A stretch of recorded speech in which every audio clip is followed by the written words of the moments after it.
Japeth Aguilar and Scottie Thompson. Bakit nga ba biglang angat ulit nila sa Hinebra? Japeth dominating the scoring and Scottie for reboundings. And from Ricky Ledo to Cameron Clark at ngayon George King na ang bagong import ng Blackwater Bossing. Pero bakit nga ba nag-beg off si Cameron Clark at ipinalit ng Blackwater Bossing etong si George King?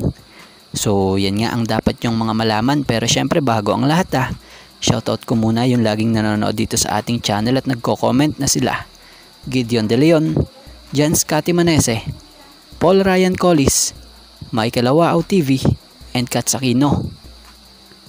George King ang pinakabagong dineklarang import ng Blackwater Bossing. Pero ano nangyari kay Ricky Ledo at sa pumalit dito na si Cameron Clark?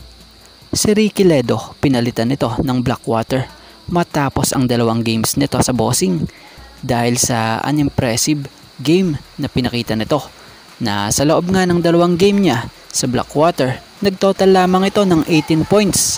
Ayun, napalitan at ipinalit dito si Cameron Clark na dati na ring naging import dito sa PBA para sa team ng NLEX and SMB na siya namang nagpakita ng napakagandang game dito talaga sa naging stint niya rin noon dito sa SMB.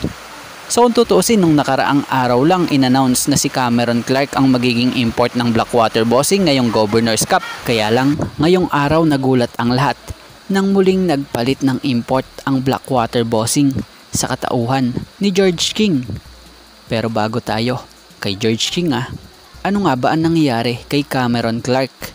Bakit hindi na ito nakakapaglaro o hindi na makakapaglaro sa Blackwater Bossing?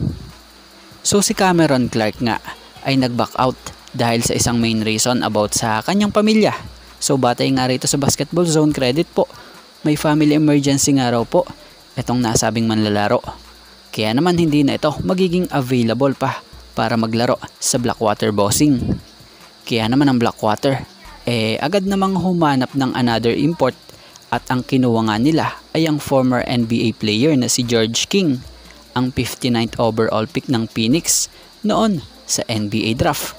So ang nasabing manlalaro ay kasalukuyang 30-year-old lamang, isang literal na sharpshooter at malakas rin talagang pang ilalim.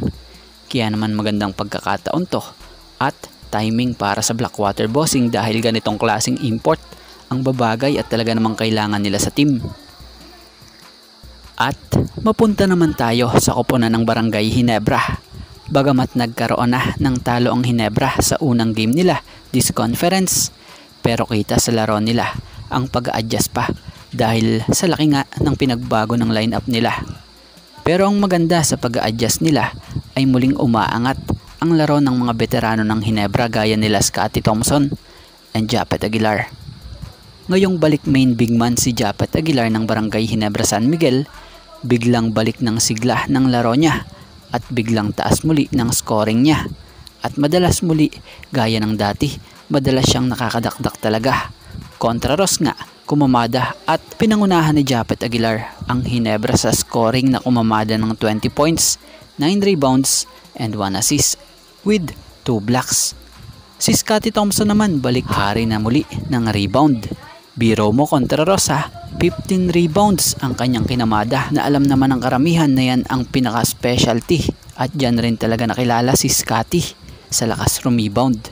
Kahit nga guard siya sa team, grabe kung kumuha ito ng bola.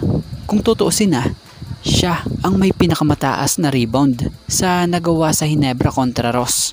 Kaya naman asahan sa mga susunod na laro ng Barangay Hinebra San Miguel ay ang muling pagbabalik ng mga dating laro pa nitong sila Japeth Aguilar and Scottie Thompson. So etong si Japeth Aguilar, for sure makikita mo muli yan na madalas yan magdo-double-double. At yung Scottie Thompson naman asahan ang tulad ng sinabi ni Coach Tim Cone na magiging triple-double machine muli yan dyan sa Barangay Hinebra.